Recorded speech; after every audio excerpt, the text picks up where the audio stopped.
The hum of the engine was the only thing I could hear that night. Wind slapped the side of the platform, and the salt in the air made my skin feel like sandpaper. I had just come off a 14-hour shift. My coveralls were soaked in sweat, grease, and a little diesel. I remember sitting on my bunk, peeling off my boots one by one, and thinking I couldn't wait to get home and sleep in my own bed. I reached for my laptop. Most days, I didn't even bother checking my emails. Internet was spotty, and besides, I didn't expect much. Maybe an ad, maybe a shipping notice. I wasn't ready for what I saw. There it was, an email sitting at the top of my inbox like a landmine waiting to go off. My chest tightened, but I still opened it. It wasn't even a long letter, just a short PDF with her name at the bottom. Alyssa, my wife. She said she was done. She had already filed for divorce, said she moved her new partner into our house. His name was Travis. She said they'd be keeping the house, that I didn't need to worry about coming back. I blinked, reading the words over and over again. They didn't change. I wasn't angry. I wasn't sad. Not at first. I just felt hollow, like someone scooped out my insides with a cold spoon. I stared at the screen while the rest of the crew laughed and joked down the hallway. The only things I could hear now was the hum of the engines and the creaking of the metal under my feet. That moment should have broken me, but it didn't, because I had seen this coming. Not all of it, but enough to prepare. And I had already started laying the foundation long before that email even hit my inbox. My name's Darnell. I'm 39, born and raised in Baton Rouge, Louisiana. I've been working offshore for the last 15 years, maintenance supervisor on an oil platform out in the Gulf. The shifts are rough. 28 days out, 14 days back home. We make good money, but we trade birthdays, barbecues, and sleep for it. I met Alyssa at a crawfish boil when I was 27. She was bold and beautiful, the kind of woman that made a room turn. She had a smart mouth and allowed a laugh, and I liked that. She said she didn't mind my job, that she liked independent men, that she understood hard work. At first, I believed her. We were good for a few years, even great. But things changed, slowly at first. She started spending more, getting her nails done every week, joining new gyms, coming home late without explanation. Her phone, which used to sit face up on the kitchen counter, suddenly started standing in her purse. Then came the lock screen, the password changes. I'd come home from a 28-day hitch and find new furniture in the house, new electronics I didn't remember us buying. When I asked, she'd brush it off or say she deserved a treat after being alone so much. The truth? I was being replaced, piece by piece, smile by smile. And the worst part, she didn't even hide it that well. I didn't scream. I didn't accuse. I didn't demand. I started planning. The first thing I did was open a savings account in my name only. Every extra dollar I had, bonuses, overtime, per diem, I slid it over bit by bit. I didn't take it all at once, just slow, steady transfers, a couple hundred here, a few grand there. Then I gave my older brother Jerome power of attorney over some of my financial stuff. He's a smart guy, CPA, clean record. I trusted him more than anyone.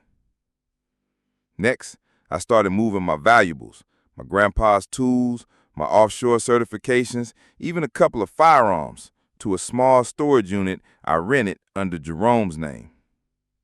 No confrontation, just quiet steps. I also made a habit of scanning every document Alyssa and I shared. Titles, insurance policies, credit reports, everything. I uploaded them to a secure drive only I could access. It felt weird at first, like I was prepping for a war I hadn't declared yet. But when you work around dangerous machines every day, You learn one thing: don't ignore the warning signs. Back on the rig after reading her email, I didn't panic. I called Jerome.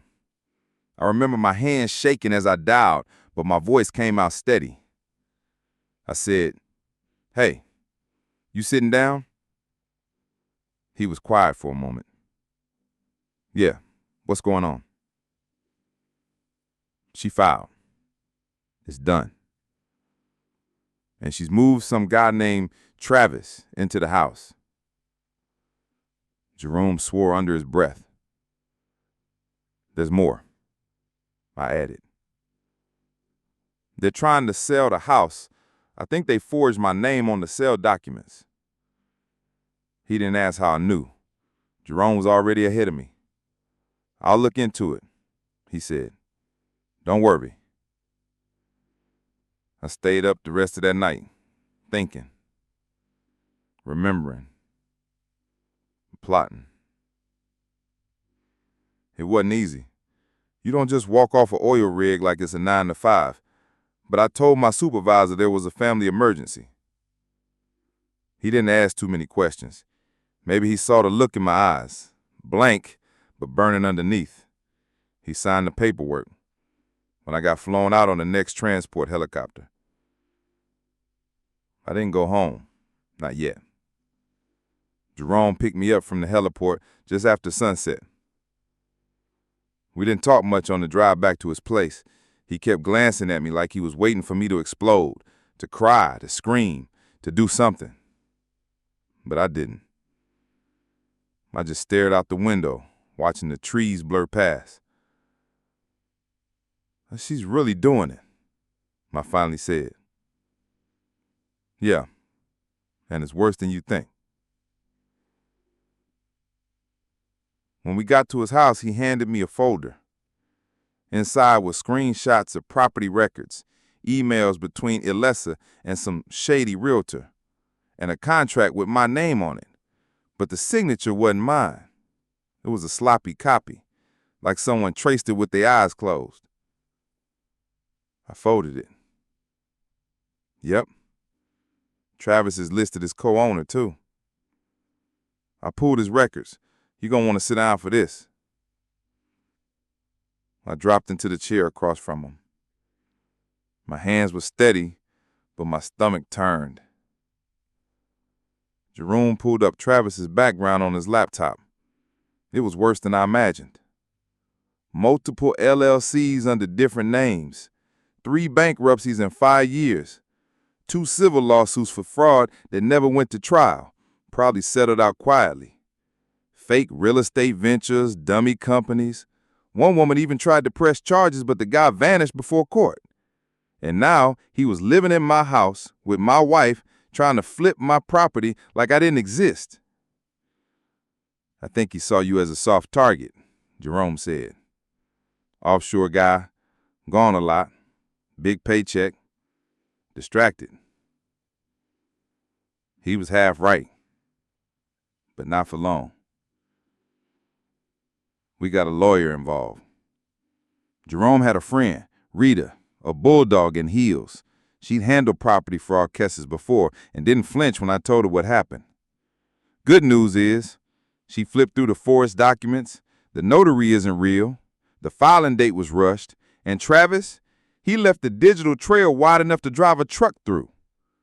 She leaned in and topped the folder with a pen. "The house sale is still pending. They're moving fast, probably trying to close before you catch on." "I think they think I'm still offshore," I muttered. "Perfect," Rita said. "Let's keep it that way." We started digging. We found that Travis had created a new LLC just weeks before, something called Prime Vest Holdings. It was registered to a P.O. box and listed Elessa as a silent partner. They planned to flip the house, use fake renovation invoices to hike the price, then transfer the money to another account. It wasn't just betrayal. It was a con. And Elessa has signed her name to all of it. "She thinks she's in love," Jerome said one night, pouring me a glass of bourbon. but she's about to learn he's in love with her money, or what used to be yours anyway. I didn't reply. I just stared into the glass, watching the liquid swirl like it held answers. The next few days were a blur. We traced wire transfers, found shell companies, pulled texts and emails from old backups I had saved on the cloud. Some of Alyssa's messages to her friends made my jaw clench. Travis is such a go-getter. He makes Darnell look so boring. If I had let my anger take over instead of my mind. But I didn't. They thought I'd be too far away. Too busy. Too tired. But they forgot what kind of man I really am. I never thought I'd be the kind of man who lived alone on a lake. Growing up, I pictured life as something loud, kids running in the yard, the smell of barbecue smoke curling through the air, a wife in the kitchen singing to old songs on the radio. I pictured coming home dirty from work and getting kissed at the door, tired but proud. And for a little while, I thought I had that. But the truth is, I built a life around someone who didn't love me back the way I loved her. Someone who saw what I gave and decided it wasn't enough. And instead of leaving clean, she chose to take everything on her way out. I'll never understand that part.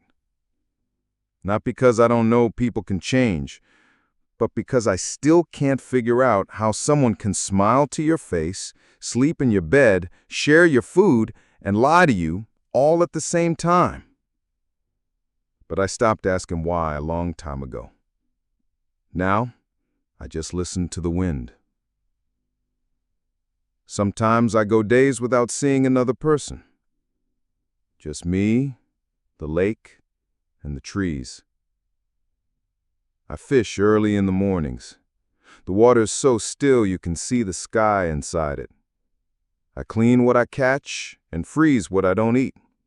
I've learned how to cook things slow, over coals, not flame.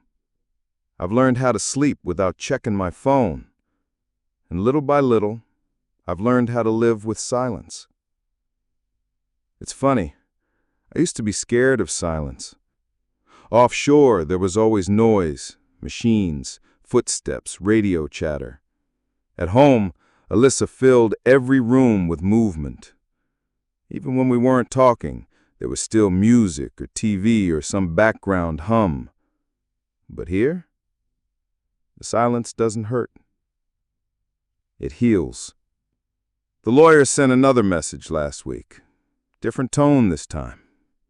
Alyssa wanted to apologize in person.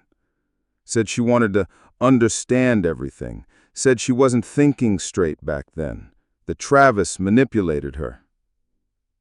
I read it 3 times, but I never replied. Because no matter what she says now, the truth doesn't change. She made her choice with both eyes open. She wasn't under some spell. She didn't stumble into a mistake. She drew a line and stepped over it.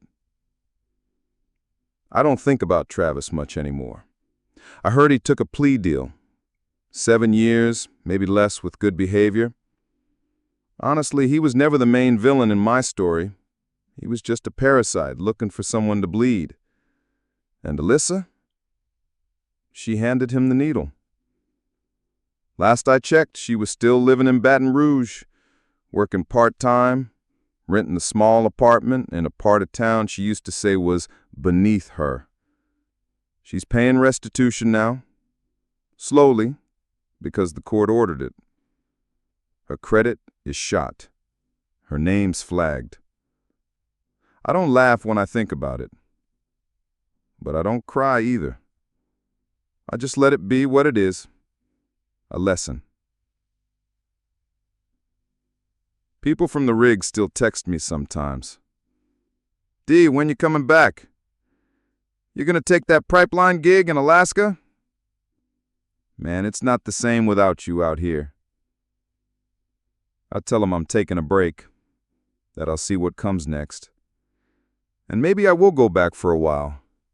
Maybe I'll pick up a rotation just to feel the heat of the machines again, to sweat with the boys and earn a paycheck the old-fashioned way.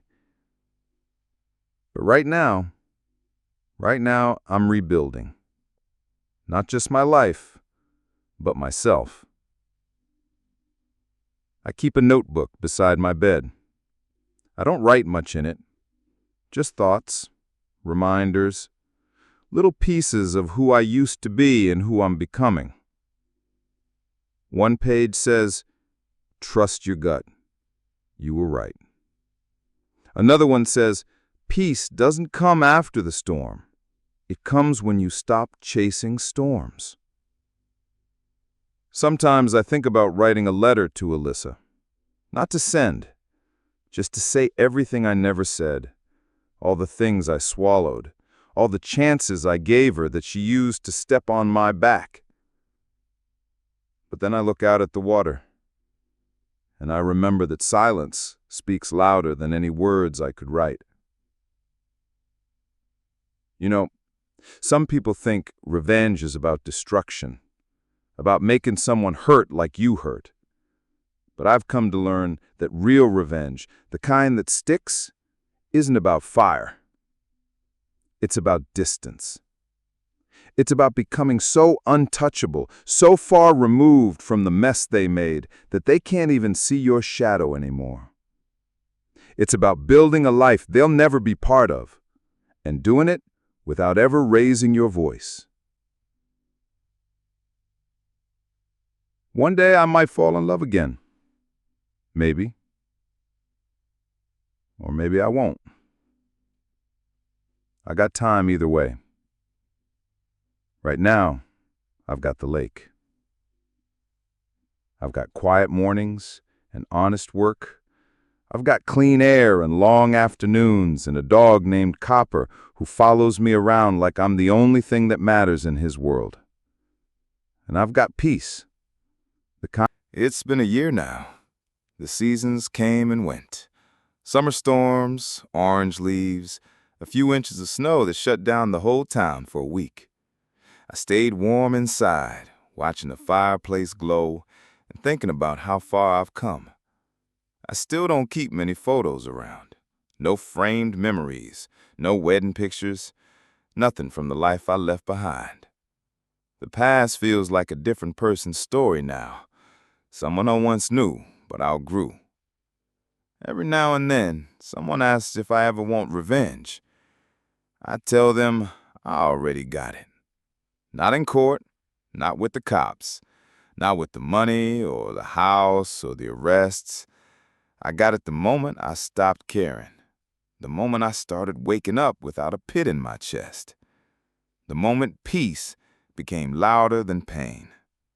That's the real victory. That's how you know you've won. Not when they fall, but when you rise. If you think what I did was too harsh or not harsh enough, let me know in the comments and comment where you're watching this video. And don't forget to subscribe, because there are more real-life revenge stories you don't want to miss.